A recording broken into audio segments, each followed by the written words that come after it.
Hello everyone, I welcome you all to the Study Squad and it's time to start today's session. आज के session में हम cover करेंगे आपकी news analysis, current affair and lastly your vocab part, all in just 10 minutes. So अगर आप new हो channel पे सो मेक श्योर कि आप सब्सक्राइब कर दो इस चैनल को and click on that tiny bell near it so that every day when this session comes around 6 you get notified. With that, let's get started. So first news is about India and Myanmar. देखो, आपको पता होगा कि Myanmar में आपका military कूप चल रहा है और ये कब से चल रहा है? 1 फरवरी 2021 से ये कूप आपका चल रहा है वहाँ पर. बिकॉज ऑफ दैट वहाँ के जो हालात हैं वो काफ़ी अच्छे नहीं हैं. उस पर हम आगे डिस्कस करेंगे. पहले हम डिस्कस करेंगे इंडिया और म्यांमार के रिलेशनशिप के बारे में, थोड़ी सी हिस्ट्री. ओके, सो बोथ आपके इंडिया और म्यांमार ब्रिटिश रूल के अंडर थे टिल 1935. ओके, एंड हमारे जो रिलेशनशिप्स हैं म्यांमार के साथ, डिप्लोमेटिक रिलेशनशिप, वो स्टार्ट हुए थे after the signing off treaty of friendship जो हमने साइन करी थी 1951 में. कल हमने डिस्कस किया था अबाउट इंडिया एंड नेपाल और हमारी जो फ्रेंडशिप ट्रीटी साइन हुई थी वो हुई थी 1950 में. ओके, और म्यांमार के साथ हुई है 1951 में. 2014 में म्यांमार हमारा पार्ट बन गया था नेबरहुड फर्स्ट पॉलिसी का as well as Act East policy का. ये दोनों पॉलिसीज इंपॉर्टेंट है, इनके नाम याद रखिएगा. नेक्स्ट आगे चलते हैं हम. देखो, इंडिया और म्यांमार शेयर करता है एक लॉन्ग बॉर्डर और जिसकी लेंथ है 1643 किलोमीटर्स. इतना लंबा बॉर्डर है हमारा और ये 4 स्टेट्स के साथ शेयर करता है आपका border. And also Myanmar is India's gateway to South East Asia, so that is important. सबसे बड़ा शेयर करता है बांग्लादेश के साथ इंडिया बॉर्डर. ओके, कितना लंबा बॉर्डर है वो कमेंट्स में जरूर बताइएगा if you know the length of that border. Next देखो, यहाँ पर देख सकते हो अरुणाचल के साथ 520 किलोमीटर्स करता है, नागालैंड के साथ 215 किलोमीटर्स कवर करता है, एंड देन मणिपुर के साथ 398 एंड लास्टली मिजोरम के साथ आपका 510 किलोमीटर्स शेयर करता है border. This is the border, देख सकते हो आप. प्लस अब देखो, इंडिया, म्यांमार और थाईलैंड आपके साथ में बिल्ड कर रहे हैं Asian trilateral highway which will connect India to Asia and that is an important project. Plus India और म्यांमार बायलेटरल आर्मी एक्सरसाइज करता था, इम्बेक्स नाम ये रहा आपका. अब देखो, जब से वहाँ पे कूप हुआ है तब से एक्सरसाइज नहीं हुई है, उनके यहाँ इतनी प्रॉब्लम हो रही है तो एक्सरसाइज कहाँ से होगी. प्लस म्यांमार आपका मेंबर है एशियान का, बीमस्टेक का, ऑल्सो मेकोंग गंगा कॉपरेशन में भी इंडिया के साथ है. अब देखो क्या प्रॉब्लम है सबसे बड़ी, यहाँ पर ये जो आप बॉर्डर देख रहे हो ना, this is a porous border. Porous का मतलब हो गया कि यहाँ पर आप कैसे भी आ जा सकते हो. ठीक है, म्यांमार के लोग इजीली यहाँ पे फ्रीली एंटर कर सकते हैं और फ्रीली एग्जिट कर सकते हैं. ये वाली कंडीशन थी हमारे बॉर्डर की. अब इसकी वजह से क्या होता है, सिंस ये बॉर्डर आपके काफ़ी ज़्यादा पोरस थे, इससे प्रॉब्लम होती है आपकी इंसर्जेंसी की. ओके, इंसर्जेंसी की प्रॉब्लम होती है. बिकॉज ऑफ दैट आर्म्स की ट्रैफिकिंग हो गई.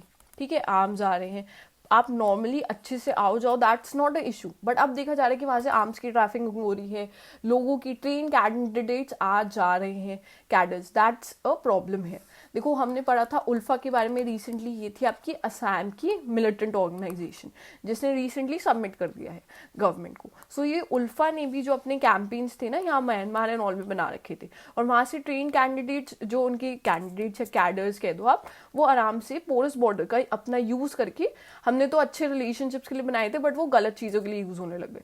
सो इसलिए अब क्या है हमारा न्यूज़ में कि ये जो फ्री मूवमेंट रिजीम था विद म्यांमार बॉर्डर, ये बंद कर दिया जाएगा और अब इंडिया में आने के लिए उन्हें वीज़ा की रिक्वायरमेंट होगी. ओके, सो ये वाली बात की गई है, therefore this is in news.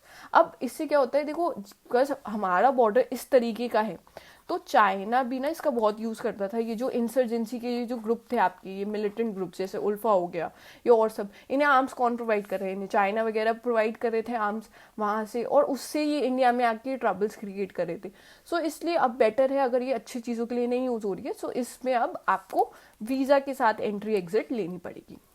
Next चलते हैं हम. नेक्स्ट आया हमारा हिट एंड रन रूल. अब ये नया रूल आया है. अब हमने पढ़ा था देखो कि आपके कुछ कुछ नए रूल्स आए थे, 3 नए लॉज आए थे जो आपके रिप्लेस कर रहे थे पुराने लॉज को. सो उसमें से एक था आपका भारतीय न्याय संहिता. ये रिप्लेस कर रहा था आपका आईपीसी, इंडियन पीनल कोड को रिप्लेस किया है इसने. सो इसका जो आपका सेक्शन 106 में सेकंड पार्ट है उसमें मेंशन किया गया है कि, जस्ट बता देती हूँ मैं आपको, कि जो भी लोग जो भी व्हीकल ड्राइवर्स थे जो हिट एंड रन करते थे, लोगों को हिट एंड रन के केसेस होते थे, उन्होंने किसी को मार दिया और वो भाग गए वहाँ से, अब उन्हें भी पनिशमेंट के लिए वो एलिजिबल हो गए हैं। ओके और उन्होंने बोला है कि देखो अकॉर्डिंग टू दिस लॉ जो भी ड्राइवर होगा और दैट फ्लीज अवे, मतलब वो कोई भी एक्सीडेंट करने के बाद में उस जगह से चला जाता है, हिट एंड रन का एक्सीडेंट होता है, उन in that case that person is gonna face 10 years in jail और उसको फाइन देना पड़ेगा 7 लाख रुपीज़ का। इसकी वजह से काफ़ी आपके प्रोटेस्ट चल रहे हैं, जो आपके ट्रक ड्राइवर्स हैं उन्होंने काफ़ी बड़ा प्रोटेस्ट शुरू करा है इसके लिए। अब देखते हैं हाउ थिंग्स विल अनफोल्ड। आप भी अपने व्यूज़ बताना कि आप इस जो नया चेंज आया है उसके फॉर में हो आप, या फिर आप अगेंस्ट में हो। ठीक है, अगर see this is a big thing, यहाँ पर आपके व्यूज मैटर करते हैं, यू आर द यूथ है। Okay so definitely comment them down, I will be curious to know. Plus देखो इसका ये जो नया चेंज आया है दैट एम्स की जो हमारे हिट एंड रन की एक्सीडेंट्स होते हैं जो ऑलमोस्ट 50,000 डेथ्स कॉज कर रहे थे एवरी ईयर, वो आपका जो नंबर है वो रिड्यूस हो जाए, इसलिए ये सब चेंजेस लाए गए हैं। मूविंग फॉरवर्ड, इंडिया और सऊदी अरेबिया से रिलेटेड न्यूज़ है। अब देखो इंडिया और रशिया से देखा था, देखो कि हम रशिया से क्रूड ऑयल बाय करते थे, बट बिकॉज हम पेमेंट्स के लिए उन्हें डॉलर नहीं दे सकते। डॉलर क्यों नहीं दे सकते? क्योंकि उन पे काटसा से अमेरिका ने सैंक्शन लगा रखे हैं, बिकॉज ऑफ दैट हम डॉलर्स में नहीं पे कर सकते। और जो हमारा रूबल का जो था सिस्टम वो अभी तक एप्लीकेबल नहीं हुआ है, बिकॉज ऑफ सर्टेन रीजंस वो काम नहीं कर रहा है। सो इसलिए जो हमारी क्रूड ऑयल की परचेज थी या इंपोर्ट्स थी रशिया से, वो आपकी 16 to 22% रिड्यूस हो चुकी है, और उसकी बजाय रशिया की अलावा हम सऊदी से बाय कर रहे हैं ये चीज़। सऊदी अरेबिया और इंडिया की भी काफ़ी अच्छे रिलेशनशिप है। Since we are on this topic थोड़ा सा पढ़ लेते हैं। देखो हमारे डिप्लोमेटिक रिलेशनशिप इस्टेब्लिश हुए थे 1947 के टाइम पे, जब वहाँ के किंग्स जो थे उन्होंने यहाँ पे विजिट किया था इंडिया। सऊदी को आप मैप में यहाँ पर देख सकते हो, रियाद इसकी कैपिटल है, यहाँ पर यूएई है, इधर ओमान है आपका, दिस इज येमन।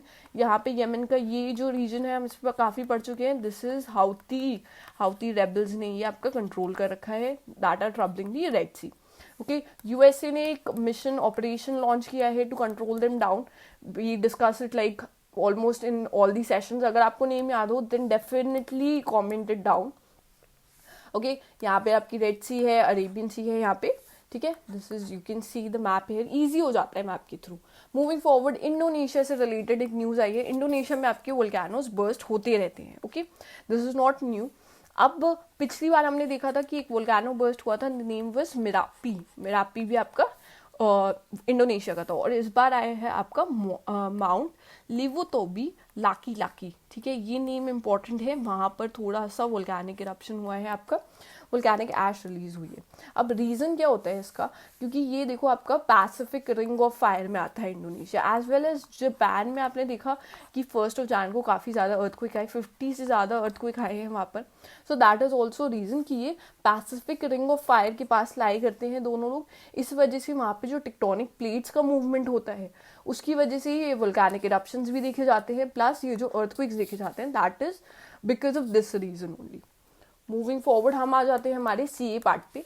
सो उत्तर प्रदेश में उनका फर्स्ट फ्लोटिंग रेस्टोरेंट बना है, और उसका इनॉग्रेशन किया है सीएम योगी आदित्यनाथ ने ऑब्वियसली। अब ये बना है आपका प्रयागराज में। This is first floating air condition restaurant है ये आपका, और इसे मैनेज कर रहा है आपका Uttar Pradesh state tourism development corporation. सो ये इन्हें मैनेज कर रहे हैं यहाँ पर, और ये रिवर है यमुना रिवर पे आपका। Next we have electric vehicle. अब इलेक्ट्रिक व्हीकल की एक कंपनी है जिसने सिक्योर करा है PLI, that's your production linked incentive from the government. Okay, so that company is your Ola Electrics. बाकी सब कंपनी से भी अप्लाई कर रखा है, लाइक हीरो एंड ऑल ने, सो वो लोग भी बनाएंगे अपना, बट उनका PLI अभी कंफर्म नहीं हुआ है। Next we have PM Vishwakarma scheme. अब ये PM विश्वकर्मा स्कीम आपकी 2023 में ही लॉन्च हुई थी, एंड कौन सी डी हुई थी? September 7, 2023 में। ये आती है under the ministry of MSME। MSME is your micro small and medium enterprise, इसके अंडर ये आती है आपकी। अब ये लॉन्च की हुई थी सो दैट जो आपके ट्रेडिशनल आर्टिजन्स थे, ट्रेडिशनल क्राफ्टमैन जो आपके पॉटरी मेकिंग करते हैं, ठीक है, स्कल्पचर्स हैं, स्कल्पटिंग करते हैं जो लोग प्लस आप देख सकते हो गोल्ड स्मिथ्स, ब्लैक स्मिथ्स, इन सबको कारपेंट्री करने वाले लोग, इनके जो ट्रेडिशनल आर्ट है उसे सेव करने के लिए ये स्कीम लॉन्च हुई थी, ताकि उनकी अपलिफ्टमेंट हो। अब पहली यूटी जिसने ये इम्प्लीमेंट करी है scheme, that's your Jammu and Kashmir. So Jammu and Kashmir पहली यूटी है जहाँ पे ये इम्प्लीमेंट की जा रही है। सेंट्रल सेक्टर स्कीम है, मतलब सारा पैसा आपका सेंटर दे रही है इस स्कीम के लिए। Okay, next we have a news about TCS। So एक नया इनिशिएटिव आया है जो इंडिया में लॉन्च हुआ है, मेडिकल डिवाइसेस के इंपोर्ट्स को स्ट्रीमलाइन बनाने के लिए। जो भी मेडिकल डिवाइसेस इंपोर्ट हो रहे हैं बाहर से, उनका प्रोसेस स्ट्रीमलाइन बनाने के लिए एक इनिशिएटिव बनाया है। अब एक ये नया इनिशिएटिव है, the name is national single window system बनाया है ये गवर्नमेंट ने। ये आपका बना है, India central drug standard control organisation has launch this, और ये आपको पोर्टल डिज़ाइन किया गया है by Tata consultancy services. TCS ने बनाया है और लॉन्च किया है CDSCO ने। Okay, the name is national single window system. Then we have airports के लिए एक रैंकिंग आई है आपकी, ठीक है, जिसमें इंडिया के 2 एयरपोर्ट्स हैं जिन्होंने सेकंड एंड थर्ड रैंकिंग आई है। दिस इज बेसिकली पंचुअलिटी की एक रैंकिंग आती है, ठीक है, और ये निकालते हैं रैंकिंग सीरियम आपकी एक रैंकिंग निकालता है based on the punctuality of the airports, ठीक है। सो वहाँ पे सेकंड में आया है आपका हैदराबाद का एयरपोर्ट, एंड थर्ड पे आया है बेंगलुरु का। कोलकाता ने भी आपका स्कोर किया है, कोलकाता की 8th पोजीशन है एयरपोर्ट की। Moving forward, we have a person who has died recently, or he's a Padma Bhushan awardee. So he has passed away recently. The name is Professor Ved Prakash Nanda. So इनको पद्म भूषण मिला था 2018 में, and he has recently passed away. Sad news. और इन्हें मिला था because इनकी academic dedication की वजह से इन्हें award मिला था। Next we have the MS Swaminathan award. MS Swaminathan आपके ग्रीन रेवोल्यूशन के फादर कहलाते हैं in India. Okay, his name is important, plus he is associated with Green Revolution. इनका अवार्ड दिया गया है, MS स्वामीनाथन अवार्ड दिया गया है recently. The professor is from CCS Haryana से है, ये एग्रीकल्चर यूनिवर्सिटी से। इनकी contribution towards agronomy is basically और science of crop production plus soil की कैसे आप अच्छी हेल्थ रख सकते हो, उससे रिलेटेड होती है एग्रोनॉमी। सो उनके लिए जो प्राइज दिया गया है, it's given to professor BR Kamboj. यहाँ पर नेम इंपॉर्टेंट हो जाता है, पिक्चर आप देख सकते हो।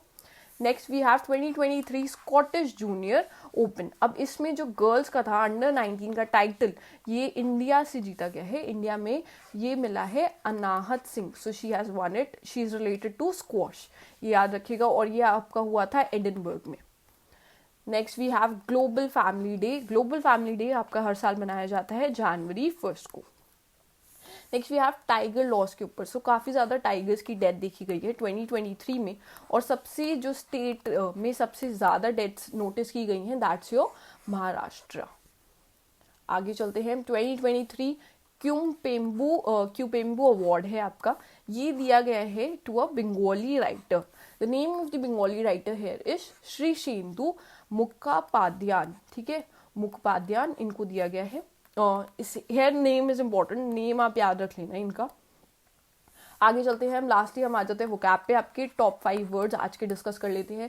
फर्स्ट वर्ड है radical. Radical means wanting great social and political change, radical change लाना चाहते हैं। Second is legitimate. Legitimate means conforming to recognize principle or accepted rules or standards. Third is convergence. Convergence means is the act of two or more things coming together to form a new whole. Fourth is modestly, in a way that is not very extreme, expensive or important. And last word is stunned. Stunned means very shocked or surprised. आगे चलते हैं हम। The question जो हमने आपसे कल पूछा था, who chaired the 15th finance commission. So the name is NK Singh है। ओके, एंड ये आ जाता है आपका question for the day. I hope you all answer this in the comment section. And अगर आपको ये वीडियो अच्छी लगी हो, so please hit on the like button, it means a lot to us. Plus subscribe to our channel and share this video with all your friends. With that we end the session here. Thank you for watching.